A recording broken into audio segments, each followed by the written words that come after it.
бәріне сәлем. Мен бүгін сол бұрынғы уақытта мен көргенде танымал болған осындай ішінде шарик бар, который цвет астығы болады. Соны школьмекшін. Бұл негізі ябдар жасалған.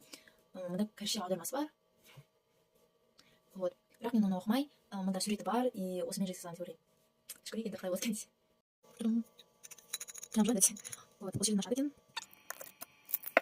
Негізі бірінші рет жасайын. Короче, тут мынаны шешіп өтті. О, теперь мне өзі шарик. Енді кішірек. И шарик. Может, потерять. Дәмі обычный газированный напиток. Негізі өзі газированный напиток. Бүкіл приколы ол шарикті. И что стеклянный. Бұл қазір айтам нешесінге тұрған. 2280 вон. Бірақ теңгемен отырғанда около 800 теңге, 700 теңге сондай болады. Я. Ну, попробовать можно. Прикол етіне. Бірақ негізі не стоит, наверное, все-таки. Қымбаттау. Ішіп атқан кезде осыны прикол етіне ойнап отырады. Там, степень болса,